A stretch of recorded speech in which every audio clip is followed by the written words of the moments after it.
Podcast. I'm Jeff Goodman. He's Robbie Hummel, and he is Alabama head coach Nate Oats of the very, very hot Alabama Crimson Tide, who have won 7 straight and are rolling. Now, before we get to Nate, make sure you subscribe to the pod wherever you listen to your podcast, wherever the heck that is, iTunes, Stitcher, Spotify, any of that stuff. But let's get to it. Let's get to Nate Oats here. And Nate, give me, first of all, the biggest reason for this. I don't know if resurgence is the right word, but certainly you guys have gotten going in a pretty good way here lately with 7 straight. Yeah, I mean, I don't have an answer for all of it. It certainly helps we started to make some shots. I mean, that's, I could sit up here and act like we're doing a great job coaching and all that, but shoot, we were missing some shots early in the year. We're making them now. That helps the offense a little bit. I do think, we've kind of come into our own. Defensively, we're a lot better. I mean, Herb Jones has always been really good. I think we've got everybody buying into Garden. Petty's been great since after Christmas. I mean, he's shooting the ball well. He's guarding really well. Some of our younger guys that hadn't played. We'd only had 4 guys that ever played a game for us at Alabama. So there's going to be some growth, some room to come together, and I think we're seeing that now. Primo's playing well. He's good for us defensively. He shot the ball really well at Auburn. He's been playing a lot more comfortable in the system. Bruner was getting comfortable, until he got hurt. But yeah, I think a little bit of everything, to be honest with you. I don't think there's one big thing that all of a sudden we figured out and found. Flip the switch. Yeah. Yeah. No magic potion here to figure this thing out. It's just been a little bit of everything. How much is momentum, Nate? How much is the confidence and momentum? I think that's a big deal, to be honest with you. You guys know that they can win. We won some close games. Last year, I think we were 4-7 in 1 or 2 possession games. You get into some – now, we haven't had a ton of close games, but, at Auburn, that thing ended up being a 2-possession game, 1-possession game. And, our guys were confident they could win that. I mean, we got down in that game. We were up, got down. Sharif Cooper played well.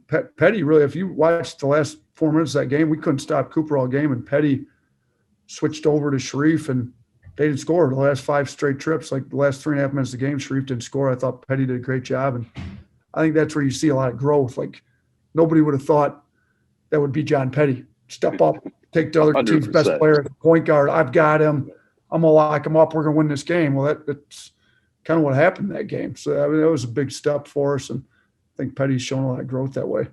Coach, I've got to say, Jeff was not wearing this hat until you guys started winning. He's been the bandwagon fan that we have become accustomed to. Well, he had our backs in the summer, and then we kind of let him down. We lost, 3 we maybe shouldn't have lost. So he had to quickly, scourge the Alabama from the you didn't deserve it. Listen, I had you preseason 18, and then you shit the bed early. So I can't just keep you in. Where are we at? No, I didn't say we should be in. I didn't have – shoot, I voted on the coach's poll. I didn't have us in. Shoot, you're at 9 now. I might finally put us in this week. I haven't put us in. So, like, I might have snuck us in late in the top 25 last week, but I'll have us up in there this week. So what I did hear – I don't have too much time during the season to listen to or watch your podcast a ton. I get little snippets, somebody else, hey, listen, did you take us with the spread yesterday or not, Jeff? That's what I want to know. I'm not supposed to talk about gambling.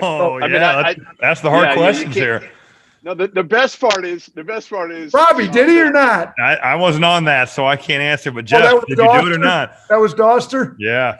I did not take Alabama. Wow. The best part is that Nate's wife is a huge viewer of the pod. I think of all pods of the Field of 68. So give her credit. A huge fan. Although I think she's losing some faith in me with some of my recent picks. Yeah, Jeff covered us back when she had the cancer. We were going through it. So I think she's got a soft spot for Jeff. But yeah, I think you're taking a couple notches down. I still love Crystal. The more time you don't pick us. She said Robbie, she did tell me, though, she gave me a little preview. My assistants helped with the scout for the game. She scouted this podcast. She said Robbie's all about the Big Ten. Robbie's not an Alabama guy. I'm becoming an Alabama with Jeff around here, the biggest Alabama fan in the last 2 weeks. I've been getting a heavy dose, so I'm back on the SEC. You said something about, you said we were like a Scott Drew team. You played in the NCAA tournament that you drove back 28 or something. Your wife has given you the scouting report. I'm starting to become a believer. Is that true? Oh, you're starting. I don't know. That was a few weeks ago. That was a few weeks ago. You said that. That was a few weeks ago. Yeah. Okay, a few weeks back. Coach, I want to ask you about coaching John Petty. You talked about him. Not an emotional guy. At times looks like a lottery pick. At times kind of blends in. Have you figured out kind of how to push his buttons and what makes him tick? You know what? I took a lot of time last year, had a lot of one-on-ones with him, talked to him a lot, tried to figure out. He's a guy that has to trust you, like, for one. And I think I've tried to build that trust. He's also a guy that, like, he really wants to be good. I think he had to be taught some of the stuff, and it's not a skill level or a effort kind of deal. He's just got to be, like, locked in. He's got a really high IQ, like really high. He's smart, skilled. He's the most natural shooter I've ever coached. I mean, he just flicks off his wrist, and it seems like it's going in every single time. So when he's in a slump, I'm no shooting guru. I can't figure. I mean, he just keep shooting. It's going to go in. Shooting might make the next 8 in a row. Who knows? But I wouldn't say, shoot, if you got that answer, I'd make sure I pushed every button every game, and he'd be playing like a lottery pick every game. But I do think he's getting more and more consistent. I think that's been the problem with him, early freshman, sophomore year, some last year, like the consistency, like, and our thing to him is your shot may drop, it may not drop. I mean, you played, like, you can't control that all the time. You can control the work you put into your shot pre-game, the night before, the week leading up, all that, but you can't control whether it's going to drop in the game all the time. What you can control is your effort in all the other areas, and just play hard in every other area and make sure we're winning when you're in. And I think the shooting will take care of itself in the end. And I think he's bought into that, because you see how hard he's playing on defense now, and he's rebounding, and he's trying to do all the other stuff. And I tell him too, and I think, and Robbie, you would know a little bit more on this, guys that are naturally really good and have good instincts, when they lose themselves in the game, that's when they have their best games. Sure. When they think they have to go 4 for 8 or 5 for 8 or whatever, all of a sudden that stuff blows up and you go 1 for 8. So just lose yourself in the game, and when you're open, shoot it. And I think he's pretty good when he does that. I think that's why playing at, like, the NBA level for so many guys is so hard. Like, in college, like, you have the freedom. You're one of the best players. Go do it. And then you get to the NBA, you become a specialist. You're standing in the corner. And it's like, hey, when that thing comes to you, you got to shoot it. But you also have to shoot and make 40% of them. Otherwise, you're not doing a good job. It's hard. Like, statistics do screw you up. I totally agree. No, I agree. And I told him, sure, he's going to play. As long as you're giving us an effort on defense and rebound and playing hard, like, you're going to be in the game. Like, I mean, you're going to make shots. Like, I'm not worried about that. So I do agree. The NBA things, and he will be one of those guys that will kind of be a specialist in the NBA, like, as a shooter. I think his defense has gotten him to the point where, all right, he can be a two-way guy, like, really locked down, long, athletic, high IQ defender, and then make shots at a high clip. All right, so you got Herb back. Well, you didn't really miss Herb. You got Quinterly back. Herb might be as tough of a MFer as there is out there. And the thing that I love about Herb, too, that I don't know if enough people know about, like, Herb's a guy that the NBA guys really liked as a freshman. I don't know if you knew that, Nate, before you got there. But Colin was the big guy, and then they had the NBA day, like the whatever day you call it. Pro day. And then the pro day. Thank you. And he excelled from what I heard. They put him on draft boards. And I think it kind of messed with his head a little bit. And then he didn't play as well as they all thought he was going to be, because he was on the draft boards, and now we're trying to get him back on draft boards again. Yeah, I mean, listen, he's definitely become more assertive under you offensively. You could see it this year. But, I mean, the other part of Herb Jones that just, again, I don't think enough people know about. Like, this is a kid who's, 4.0 or close to it student, like, just salt of the earth kid. But when you get him on the court, he's an absolute warrior. No, he's the best. I mean, if you watched the LSU game last year when his hand, and leading up to that, so, he breaks his wrist at LSU. They take him out. He falls on. He breaks. He plays the whole game with a broken wrist. We didn't know it was broke at the time. So just playing with a broken wrist to start with is pretty good. So then they realize it's broke. They have the surgery, put the pin in, screw in, whatever, cast it. And he wants to be back quick. Like, so he gets it, the cast, they get it soft enough so he can play. So I use him 16:30 on the clock. We got a defensive possession. Media is going to come on the next whistle. All right, put him in on defense. We'll get him out at the timeout, or we have a media timeout and we're going to be on defense coming out. All right, you're in. Then I put the sub at the table. We'll get him out as soon as we can. So he ends up playing. You'd have to go look at it, but maybe 9 minutes in that Auburn game. We go to overtime at their place. That's the game we broke the SEC record for threes made a game. We hit 22 threes. We get down 16 zip, but we were plus. It was something stupid, maybe I don't know, plus 15 in the 9 minutes he's in the game or something. That's crazy. We're screw it. We're just starting him and playing him next game against LSU. So he plays the whole game. I don't care. We played him essentially as a 5-man. And back then we didn't have enough of a roster versatility. So we essentially played the game with 2 centers because he couldn't pass, dribble, or shoot. All he could do was guard and rebound. And he pulls down 17 rebounds. And it's a tight game late. I think he hits – it was a 2-point game and they intentionally fouled him. Usually they'd guard it out, but he's on the floor and it's under a minute. So they just foul because they assume they're going to get the ball back because it's a bonus. And he hits 2 in a row with his right hand, being a lefty, and the place goes nuts. And we go up 4 with under a minute to go and we win the game. And it was a big game. Obviously LSU is really good. So that's when you knew this dude's all about the right stuff. You kind of knew it before. So now this, his finger gets dislocated to the point the skin's broke. It looked like it popped. It was nasty. He freaked out, right? Looking at it, he freaked.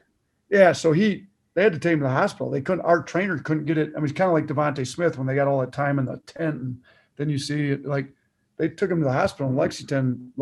He wasn't around halftime. We don't see him until after the game's over. They got him back from the hospital. So then we left him in Birmingham. That was the travel night from hell after, that Kentucky game. We sat on the tarmac for 3 hours.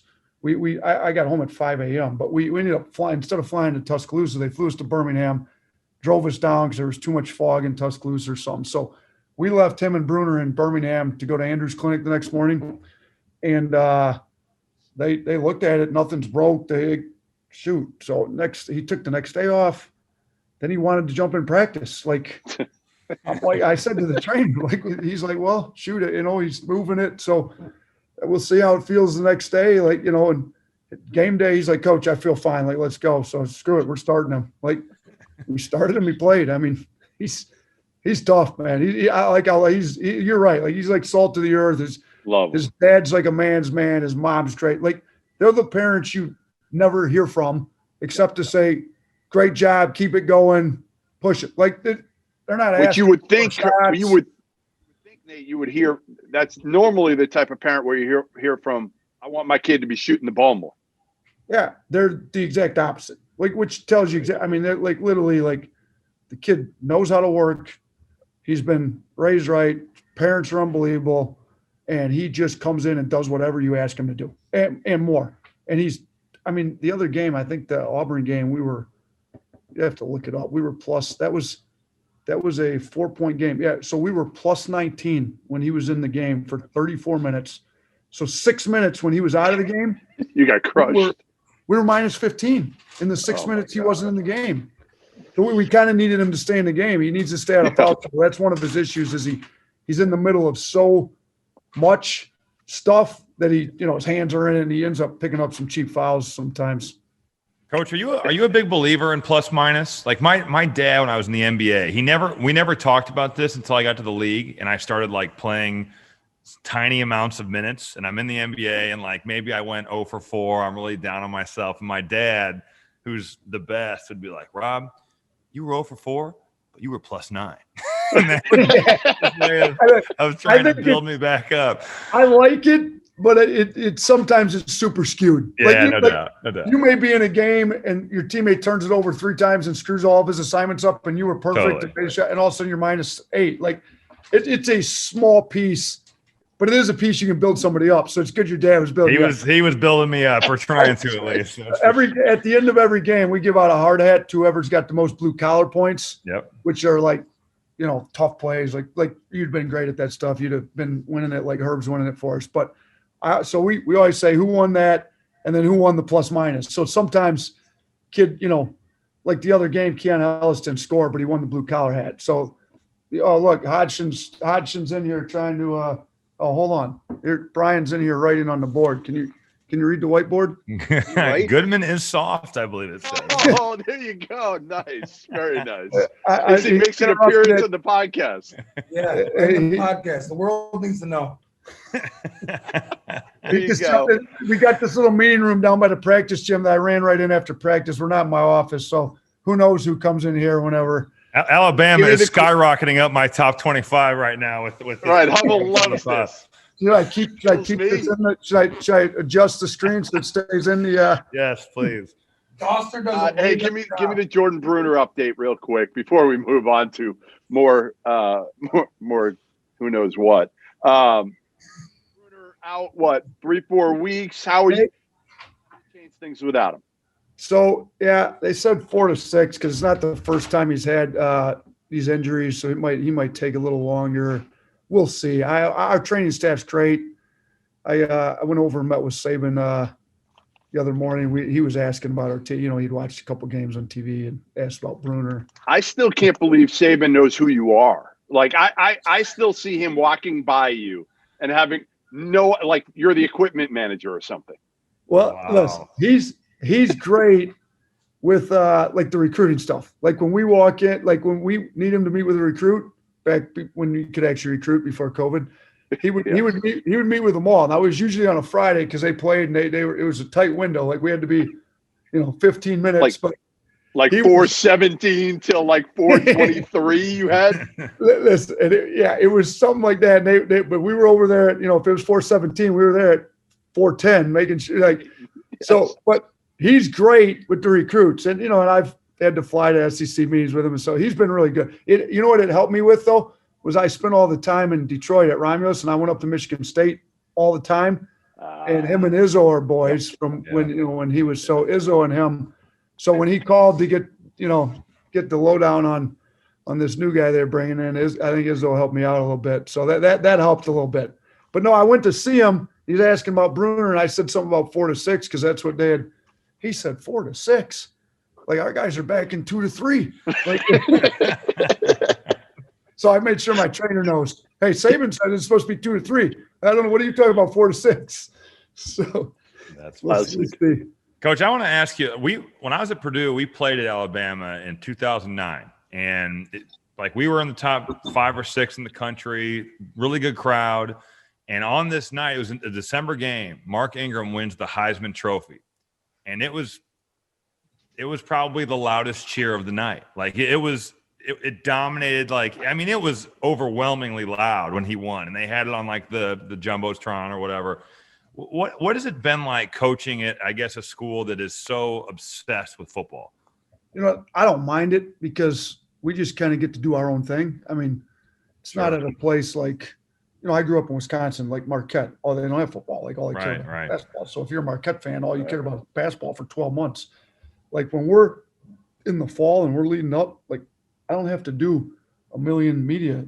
We're worried about football until football's over. So now I'll say this: there is a pretty big basketball contingent here that's kind of been laying dormant for a little while. That's just waiting to really jump in. I mean, Wimp had this thing rolling with all the pros coming out of here back in the day. So they've had a lot of talent.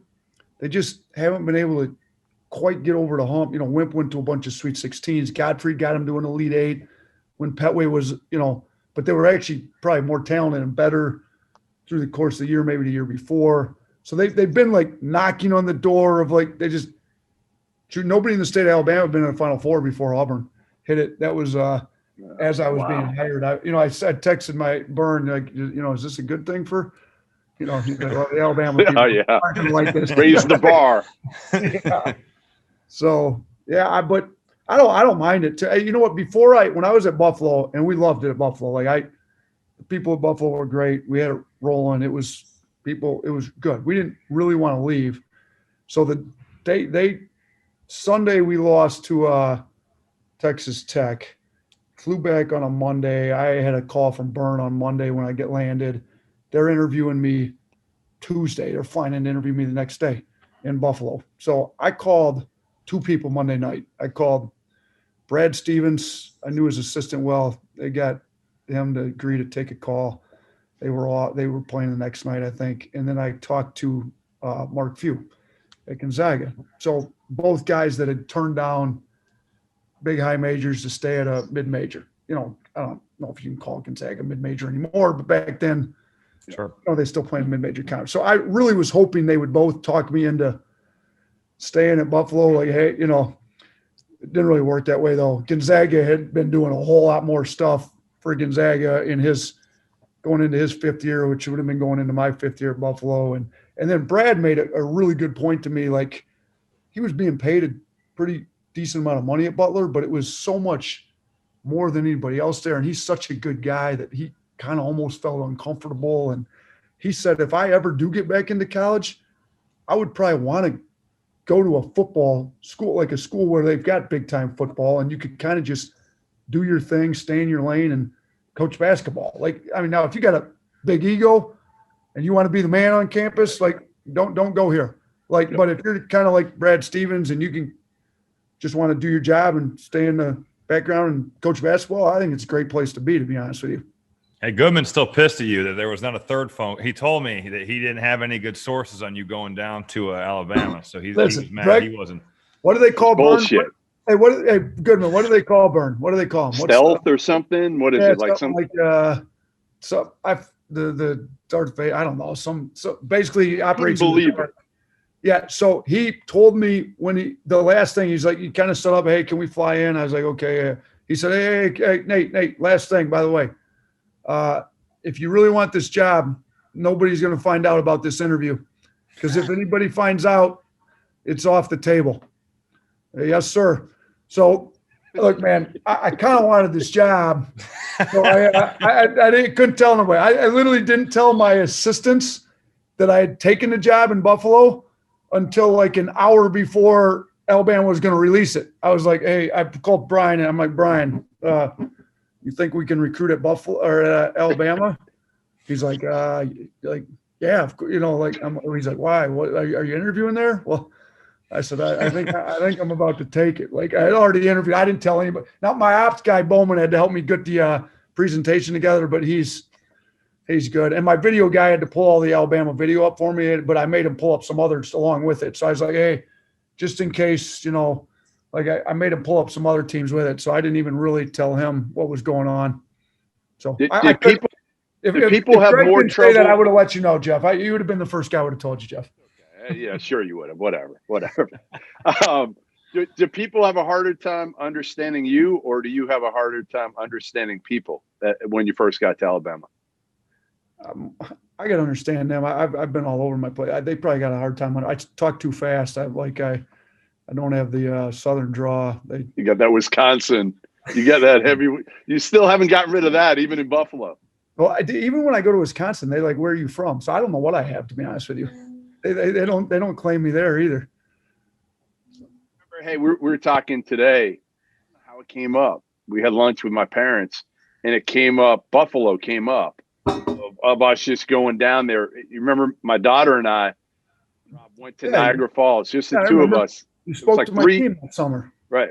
It was 3 years ago, 4 years ago, 3. I don't know when it was. I feel like it was 3. I think it was 3 summers ago. And when I do that trip, it was all about, and that was it. And I didn't tell Nate on purpose because I wanted it to be all about us. It was, we went to Niagara Falls. We did everything. And I made the mistake of tweeting it. So I tweeted a picture of us at Niagara Falls. So right away I get a text from Nate. He's like, you're in Buffalo? You got to come by. I'm like, all right, for you, I'll come by. I come by with my daughter. And I talked to your team for about 15 minutes, 20 minutes? Yeah, I remember. It was right there in the gym. It was good. Right? Yeah. It was good. I was glad How'd they play after he talked to them? Did they play better? It was in the summer. So, I mean, we're just doing skill work and stuff. No. How did it set up the season? How did my No, he can't take credit for that. That's not fair. That's a lot, isn't it, Robbie? That's a little excessive, I'd say. Robbie, are you from Indiana originally? I'm from Valparaiso, yeah. So, okay. Yeah. actually, I saw. It's funny, like just with you, with so much being talked about Buffalo when they'd come into the Arc in like the late '90s, or the early 2000s. They were one of the best teams that came to play at Valpo. That was back when they were in the same league, the Mid-Con. The Mid-Con, yeah. They were the two best teams by far. Yeah, they had some good runs. They just, again, they couldn't quite – they never got in the tournament before. Right, because Valpo was winning it almost every year at that point. Coach, where did you get your offensive philosophy? Like just playing fast, shooting a lot of threes, getting to the rim? Was it a Romulus thing? Was it a Wisconsin Whitewater deal? Or was it just you like the way that people wasn't a Wisconsin played like that? deal, or everybody in Wisconsin ran blocker mover until Bo came, and then they all ran swing. So, like – the swing, So it was more – Whitewater got up and down a little bit. But when I got to Romulus, so the first year – I coached at Romulus. I had one Division I kid, Ryan Coleman. He played at Michigan. He was a junior that year. We got beat. We lost to Belleville, like the big arch rival. And I think the score in the district championship, or we lost in districts to them, I think we lost like 48-33 or 48-35. Like we didn't score over 35 points. That's disastrous. Like nobody wants to coach basketball like that unless there's a few teams in the Big Ten, I think, that would be happy. Unless you're with Bo Ryan. Bo Ryan might like that. Yeah, so they scored it pretty well his last few years there. But we had athletes though, like they had like football Division I players. So we just like I'd had it like so in Michigan the rules were not limiting you to the amount of time in the gym. It just limited you to the number of guys. You worked 4 guys out at a time all year long. So 6 a.m. we got guys in after school. We came back up at night sometime. We just were in the gym like. Too much, probably. I'm lucky I'm still married. But, like, so my thing was we're going to take athletes, get them really skilled, and then we're not going to turn them into robots when we go out and play. Like, if we're going to spend all this time in the gym, like, let them have some freedom and play. So we opened the floor up. We were playing. I hadn't quite figured it out. Calipari actually was, when they had Derrick Rose at Memphis, I liked how they let D Rose go a little bit. So I did a little research on that.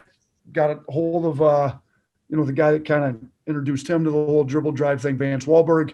So I called Vance.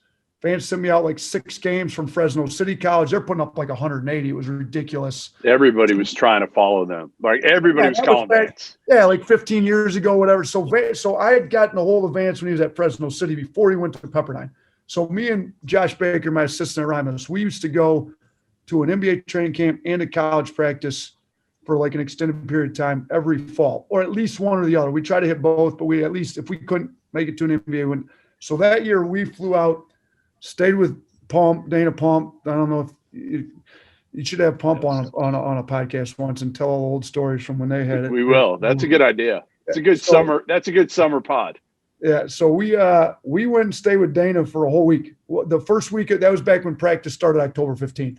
So the whole first week, Vance was at Pepperdine. We were there a whole week, and he was great. We sat down with him at the end of the week, answered every question we had. We came back to Romulus, put the whole system in: pressing, trapping, offense, dribble drive, 4 out, 1 in with the guy in the dunkers, everything. And then we were 8-8, just worst record we had since I'd been at Romulus through the first 16 games. We quit with the pressing, because we were playing like Noopy, Crater, like all these high major point guards. We had a really good schedule. We played probably a half dozen high major point guards, which is, to me, it's just stupid to open the floor up and press really good guards. It's the last time I've pressed. We quit pressing. I think our record since we quit pressing there, you'd have to ask Baker. I think we figured it out, though. It was like 92 or 93% winning percentage at Romulus. We kept the offense and kind of ditched the defense and just went back to playing sound in the gap, half-court man, and really – kind of been the whole philosophy ever since. And we've been tweaking stuff here and there on everything, but yeah. So that's a long answer to a short question. Sorry. So you were the head coach of Romulus 8 years ago. Think about that, Nate, right? 8 years ago. Yeah, that's crazy, isn't it? So what was your paycheck? What were you making that year?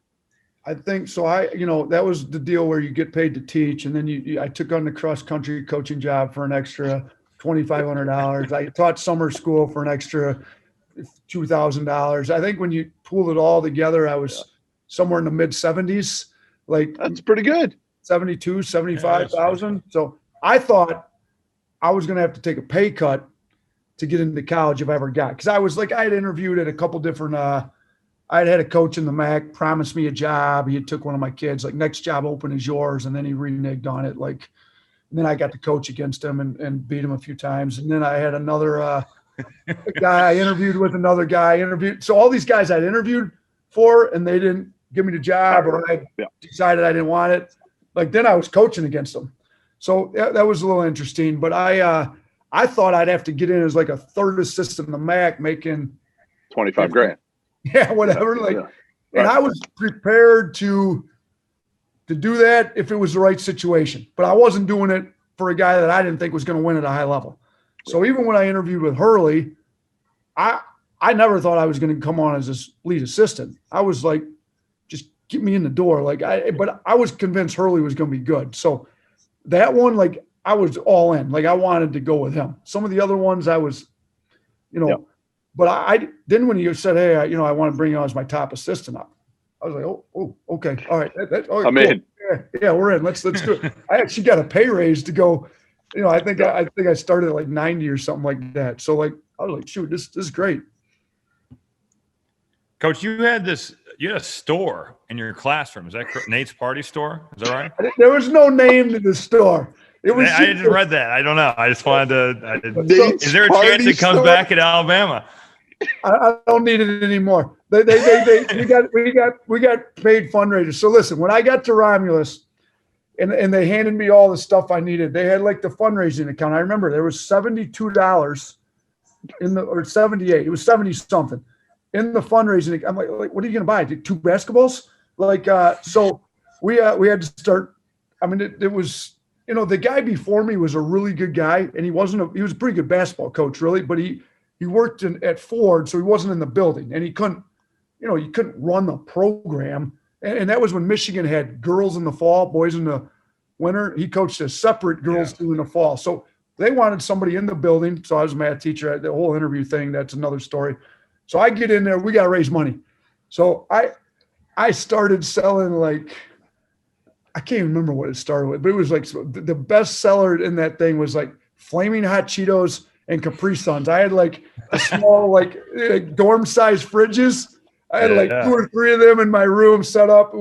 I would like, man, I literally, I bought a minivan from my buddy back there for like $1,500. I took all the seats out of it. I filled that thing up every Sunday, like stacked it. There was no more room. Like hot Cheetos, whatever, all like boxes of chips, like Capri Suns. I had the muffins from Sam's Club in the morning. We had Pop-Tarts. It was like a 7-Eleven, but so when I left, they had no shooting machines. They had $72 when I got there. I left them with 6 of the guns that cost like $6,000 each now. If you buy that's them. not cheap. Yeah, no, I left them with 6 of those and like $25,000 in the fundraising account. I have no idea what. Nice job. Hey, Greg Byrne has to worry about you. Maybe you're going to take his job eventually fundraising. If he hears this, he could put you to work. Maybe he'll put you in concessions for the football games. Like I was cleaning out my room or something. I forget, maybe packing for a move. And I found, so like some of the teachers would complain sometimes, right? Because like kids would come into my classroom 5 minutes between classes, and the line would be out the door, like, and they're trying to get in and out quick, and they'd be late to class. So I had like 3 or 4 principals. Some of them got it. Some of them weren't happy with it. One of them said I had to shut it down. So I said, okay.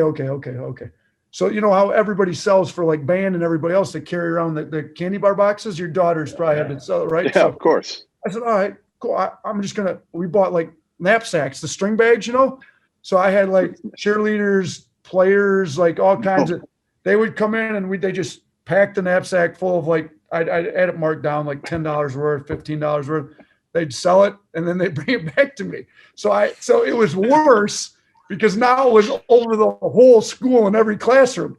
So we had like fruit snacks. You were farming it out to everybody. Yeah, it was like everywhere now. So they didn't come to my room. I sent it out to everywhere. So they just opened it back up again. So but I had one of those knapsacks and it had like a fruity snack in there that was left over. And I took a picture of it and put it on my Instagram. This maybe was like 2 years ago. Maybe when I was packing to come to Alabama, every kid in Romulus that followed me knew exactly what I was talking about. So, That is honestly awesome. What was That's the- really cool. What was the markup on like a Capri Sun? Remember the markup? I kept it low, man. It was like 50 cents for a Capri Sun, 50 cents for a hot Cheeto. So the most common item bought was like 2 Flaming Hot Cheetos, 2 Capri Suns, $2. Grab the 4 items and out the door. It was like crack cocaine. You like wolf down the hot Cheetos and then you suck down the Capri Slurp Sun. down the Capri Sun and you're ready to go. And then do it Hey, again. Rob, when Nate was an assistant at Buffalo, I went for the NCAA tournament and did a story, ESPN story, and we drank. What was it? Was the Red Bull? It was because Yes. Bobby Hurley would drink like Right. Bobby was. I mean, look, Bobby's got plenty of energy without drinking a Red Bull. Like so, if for the games, he would drink how many? I think He said it was 3? one before and one at halftime. I think. How is I that like agree. jittery? Like I I've can't had even- one. I've had one in my life. I can't. I like my hands were like going like this on the steering wheel. Yeah, I was I late at night. can't believe that. He I always drank. thought it was fascinating seeing players drinking Red Bull before games. You know, like and certainly like there's ways that I think they try to get their athletes to do it where they cut it with water and whatnot. But like I played with a guy, Nikola Pekovic. He was housing. I mean, Peck was one of the strongest dudes in the NBA anyway, and he's housing Red Bulls before the game. And I just was always amazed. Go out there like a caged animal. I mean, he was that anyway. Anyway, yeah, The he guy kinda was was. terrible. Hurley. Dwight Howard wanted no part of Peck, and then he'd Red Bull up, and he'd go out there, and he'd be the Incredible Hulk out there. But I think Bobby didn't feel like he had enough energy like on the sideline, so He doesn't do it anymore. So no more Red Bull. I asked Well- him this year. He's done with Red Bull. his wife was on him like that's too much. Like Leslie's great. She's trying to keep him healthy. I mean, he runs all the time. Like we get on a treadmill, like he can run. Like he would go for 20 minutes. That was the deal. I would go run next to him, see how far he could get in 20 minutes. He was pushing dang near 3 miles. I'm lucky to get 2 point something. Like, Yeah. but so he's in great shape. But she wasn't happy with the Red Bulls. I knew. So maybe she got him to eventually. I don't know what. Maybe he takes a 5-hour energy. Who knows? So you worked for Bobby for 2 years, correct? 2 years Too. as Yeah. an assistant. Like Yeah. that's not even like dog years. Like what is the equivalent to working for Bobby? Listen, I'm gonna be honest with you. And I'm not just saying this in case Bobby listens to it. You already know. Because you're going to get a phone call. Yeah, I'm too honest. You already know. We don't have to go into this stuff I've already said throughout my career already. He's not hard to work for. The only time it gets hard to work is when you start to lose. Okay, so like he's actually like super cool, laid back, chilled. Now, if you lose a couple recruits in a row or you lose a couple games in a row, now it might get a little tense. Like you'd guess by watching him on the sideline. But I'm telling you, like I've heard horror stories from lots of my friends in the business about working for bad head coaches. He's the opposite of that. He's not that. Bobby's just a Hurley. We interviewed. We had Danny on last week, and a Hurley is just a different species. That's how I describe it. I'll tell you this. Like I found out why. I mean, he's no taller than I am. Like 6'1". Yep. He's a better athlete than what people would have thought, but he's not like some freak athlete. He was the 7th pick in the NBA draft. I figured out how that happened. Like he's just like the ultimate competitor. Like he'll lose his mind. Like there's stories from practice when stuff's not going well, but it wasn't like he's taking it out on me or the assistants. So now, actually, I got a funny story. He did one. This was great. So the team, you know the Hurleys, right? So the team's not playing well at Buffalo. We're bad. So the coaches have to suffer because we're losing. So there's got to be. So he said, if we got to suffer in the game, we're going to start suffering. He started making the coaches run sprints like when the players were screwing up in practice one game. I swear to you, true story. You can ask Ben Woods with him now. Ben was there. Levi Watkins at Ole Miss was there, and I think Eric Carriel. But it was me, Eric, Levi, and then Bobby were the forces. And so, like, I was winning all those sprints, though. I swear, Jeff, I won those sprints. We were Sure, you did. Sure. Oh, wait, like, clarify this. Kid turns it over in practice. He says, Nate, get your ass the on whole the staff. line. Him. No, They're him. like, No, it wasn't like Nate. It was we. He was with us. Bobby was running with everybody runs. The whole staff. Yeah, the whole staff. I was going to say, I can see some of these players being like, hey, let's start really turning it over and torture the totally. coaches. They're running. Come on, Rob. Rob, you wouldn't have done that if you knew Painter had to run? if he was putting Paul Lusk on the line when I was mad at Coach Lusk. You would have been turning it over, bouncing it off your foot, seriously. Whatever. Yeah, well, we had to. He asked. Call Levi, ask him. It only happened once, but he's like, if we're going to suffer, we're going to start suffering in practice. So he told, all right, coaches, get on the line. Yeah, I forget what it was over. Like maybe rebounding, turnover. I don't know what it was, but I just remember I had to run sprints in practice. I'm like, man, I gotta get back in shape. But I wasn't going to lose one though. I was like, I look like I'm in decent shape because I'm not too fat or whatever. But that doesn't mean you're in good shape. Like you're used to running. It's a different animal when that wins. Yeah. What do you got? Anything left or what? Yeah. What else? The big thing for me now is, so you mentioned it earlier, your defense, right? Your defense was not good last year. Let's be honest. I'm not a Ken Palm guy, but I think it was 114 last year. This year it's 16. No, that's not good. That sucks. Painter wouldn't have been happy with that. He would not have probably liked that. No. I don't think Painter's. No, it wasn't good. We're all speaking the truth here. It was terrible last year. I agree. It was bad. What are we today? 16th, you said? 16. Yeah, 16. Okay, so our goal now, and again, it's hard to be top 30 in both offensive efficiency and defensive efficiency. Those teams that are top 30 in both got a chance to make runs to the Sweet 16.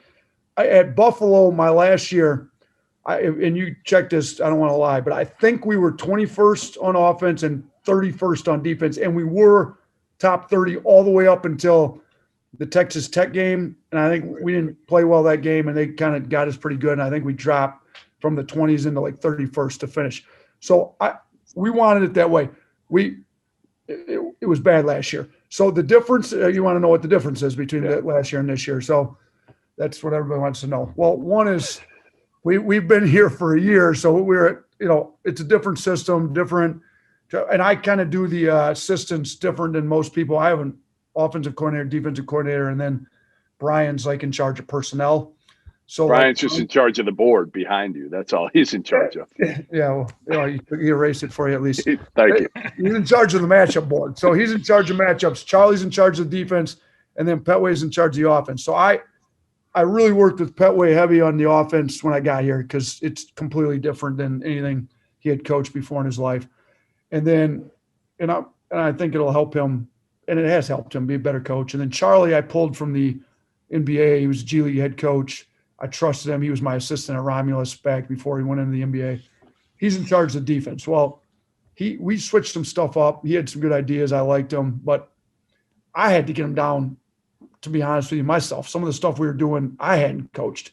Yep. So if I hadn't coached it, when the head coach coaches defense, like they know, like it's serious. Like when I was at Romulus at the end, I had Baker, my assistant, running the offense while I coached the defense. Now I told him what we were going to run, and he knew. So I had to get myself more engaged in the defensive end, which I did throughout the course of the year. We had to recruit better size, positional size with how we want to play offensively. We ideally play 4 guards out there, or and then you have a shooting big to go with it because we want everybody can pass, dribble, and shoot. So you can't play 4 guards and they're all 6'1", 6'2", 6'3", or you're going to get killed on defense. Well, we were doing that some with our depth. I mean, we literally had Kyra, who's not that big. He's not short, but he's like 6'3", and he's got to put weight on still. Beetle, who's small. We'd have like Shaq, and then like John Petty would be playing a 4, or like a kid like Jalen Forbes or what. Like we were too small, not big enough, couldn't cover enough ground. Now we've got like Primo's our 2 a lot, or Petty's the 2 at 6'5", Primo's the 3 at 6'6", Herb Jones is at 6'8" and can cover 1 through 5. And then, I mean, actually we're right now with what we're starting Herb at the 1, at 6'8", Shaq at the 2 at 6'3", whatever, Petty, Primo, 6'5", 6'6". We've got 4 guards that are 3 of them are 6'5" and over. And the other thing we did that I think helped Well, and we recruited some other guys, some more athletic bigs. Bruner, really high IQ, can help. I think Bruner's helped a lot with the defensive end, and Reese is playing better.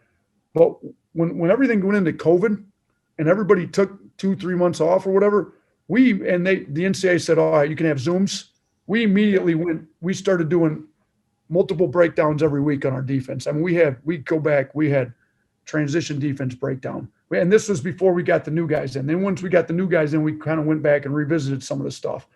And while we couldn't do anything in the gym, we were having mandatory Zooms all spring, May, June. And I think it's paying off. I hope it is, because we were preaching the defense. We would do we looked at Virginia's defense. We looked at some other teams, showed their closeouts versus our closeout, we did as much as we could possibly do without overdoing it. Coach, with like the coordinators type thing, I've always wondered this. So I'm going to ask you, like, does the defensive coordinator he must not have a life, right? And like offensively, you certainly watch what the other team's doing. Are they going to zone? Are they man-to-man? But like, if you're the defensive coordinator, you've got to know sets, ATOs, late game stuff. I mean, I just feel like because Purdue went to this. When I was playing, it was like they rotated scouts. Yeah. And then Paint does what you do now. And I just think it's so interesting how the workload it feels like for the defensive guy compared to personnel and offense. So we've got an offensive staff and a defensive staff and a whole group, GAs, the defensive side's larger. You got multiple guys getting it ready to hand to Charlie. Yep. Broken down already than the offensive side. So it's not like he's clipping stuff and he's ready for him. Getting it handed to him, and then he's just got to get it down in his mind, and then how do we want to guard it? So, and Charlie's really sharp and works his tail off, and he does work hard. But like Weitzel was that for me. I went to it after my second year at Buffalo. I think I went to it. So I forget who brought the idea to me, and then so Weitzel had been with me the whole time, who's now the head coach, but he was really defensive minded to begin with anyways, and really had no idea what we were trying to do on offense when he got there. He's since kind of figured it out because they're trying to play the same way. I think as a credit to Jim. Sure. He didn't play that way at Loyola at all. He's evolved. Like he's evolved as a head coach. And for, and I don't want to call Jim older, but he's older than I am for some, let's call him veteran. For some veteran coaches that have been done in a certain way for a long time, for him to change, that took a lot. So I'll give Jim a lot of credit on the offensive side of the ball with what they're doing at Buffalo now. But defensively, we were really in tune with almost everything, like keep both man-to-man. I mean, it's probably similar to what Purdue does. Now, we don't have 7'8" guys or 7'3" guys every year. Since 2012, they found a way to find some enormous people. That wasn't like that when I played. Like Juwan Johnson's 6'10", and he's really good. But since then, man, it's just been – the list goes on and on of crazy. Enormous people. If they don't have a 7'3" guy on the roster, like they got to be really disappointed with the recruiting. I know it's a letdown for that year, right? Yeah, but no, I'm gonna read you a text. I'm not gonna tell you who it is. This is gonna blow up your ego, but I'm gonna do it anyway. From an opposing coach in your league, somebody you beat over these last 7 games. He said. Basically talk about their roster makeup with 5 shooters at all times and their modern style of play. Oats is a few years ahead of the rest of college basketball. Why do you think that is? Do you feel that way, or do you feel like you still do a lot of the same things that everybody else is doing, just at a little bit I guess you stress it even more, right? Shooting the 3 or getting all the way to the bucket. Very little in between stuff. Yeah, it's a good question. I'll say this. I don't know if I'd say we're ahead. We're different than what a lot of people are doing. I mean, like if you come into a league and you do the same thing everybody else does, they're kind of prepared for all that. So this is the way I want to play. I like it. I mean, shoot, I go back. I played Division III. I wasn't like Robbie or anything, but like I like to have freedom when I played. I didn't probably have too much when I mean, maybe it was because I wasn't that great, but like as a player, if you want to work on your game, you ought to be able to use what you worked on when you get in the gym. So like we like to have freedom, but at the same time, I tell them we're going to give you a lot of freedom, but it's going to be within a framework of, what makes sense. So we kind of let them shoot. I mean, like everybody's big on, they don't shoot in mid-range. Yeah. Well, they shoot them when they get here. And then we start turning the numbers out as we go through practice. And then I'm like, all right, Javon, you've shot 80 mid-range, twos in the last 4 weeks of practice. Here's your percentage. You're shooting 35%. You think you're a big-time mid-range shooter. You're average. That's, or maybe they're 40%. You're better than average. But 40% on a two-pointer is 0.8. Let me go back and show you our defensive efficiency numbers all last year. We're losing 100% of the games. We get 0.8 points per possession on offense. So why is that? Why are we hunting that shot? Makes no sense. So eventually you got to you don't just come in and say you're not allowed to shoot them. We work the numbers, show them, let them shoot them for a little bit. All right. Instead of doing that, what about getting this? I hate the people that act like coaching geniuses or not. There's no genius involved in this. Like the team I like watching, so I went to Celtics training camp 2 years ago, Bucks training camp this year.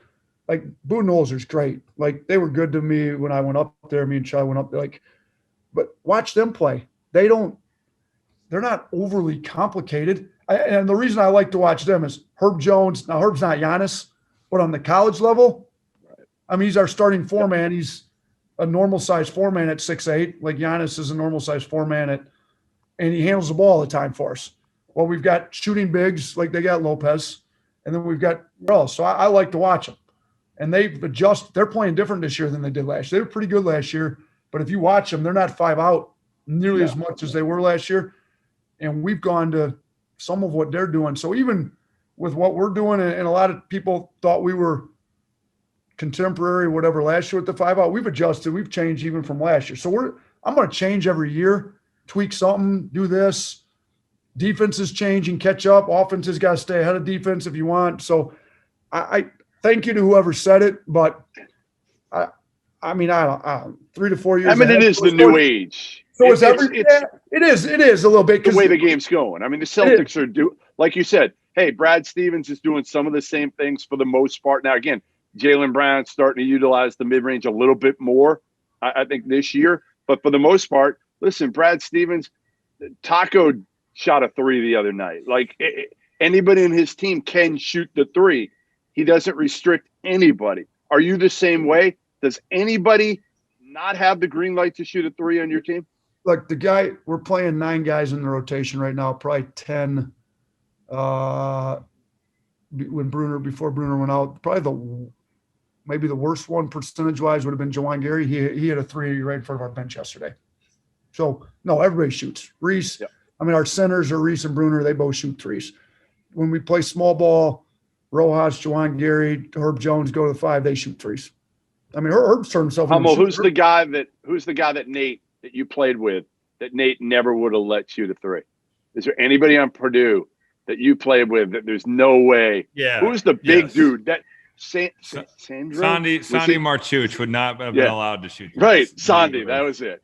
He would have been get him inside, let him use his physicality. Look, when we got here, we had the same deal. Like a bunch of these guys. I mean, so like you said, traditional basketball, you got a power forward, a center. Your power forward does power work. Like the roster looked a lot like that when we got here. But we told them, like, I didn't try to run anybody off. Like, if they didn't want to be here, like, we'll help get you the spot. But I didn't run anybody off. But we did tell them, look, this is how we're going to play. So if you want to get on the floor, you're going to have to be able to shoot the ball. So we started working on all those traditional bigs. Like, I thought Galen Smith, I don't know if he's still starting at Maryland, but he started. He has been, yeah. He's been starting there. Yeah, like, I mean, no, I don't know if they're letting him shoot 3s, but he was shooting a lot of 3s for us in practice. And, he fits their system a lot better than ours. And we helped all these guys that fit systems better elsewhere get to a system that fit them better. The kid Javian Davis, traditional big at Mississippi State, he was shooting a lot of 3s in practice. He's shooting 3s for Mississippi State in the games a little bit now. So we told them, get in the gym and work. Like, so they got in the gym and worked, and we've kind of changed that a little culture too, to where guys get in the gym all the time and work. So, well, listen, we appreciate you coming on a Sunday here. Yeah, my daughter's texting me, Dad, where are you at? I was supposed to meet him at church. We were going to like the afternoon service. I'm flying out of here to get to church. I'm gonna blame it on Goodman. Listen, Crystal knows where I am. She knows we're doing the pod. So, if anybody's got an issue, she knows where to find me. Something on other than the hoodie. I'm going to throw a button up on quick and get to church real quick. That's a smart move. All right, get out of here. The number 9 rank. I got you number 9 in the country right now. 9. How about that? I like it. That's good. Robbie, so just let me know if I shouldn't talk betting and probably on this, but apparently Goodman's not taking us with the spread or something. I don't know. Like, just pick us. Hold on. What about LSU? We got LSU Tuesday. Who you guys got? I haven't looked. It's 48 hours in advance. I got to research. I got to go to church. Coach, I'm Bama all the way rest of the season. Bama for life. Here we go. Love it, Robbie. Full of crap. Full of crap. I'll send you a hat, Robbie. You got to wear it. Yeah, there we go. Get me an Alabama hat so I can wear mine with Jeff. There you go. All right. See you, Nate. All right.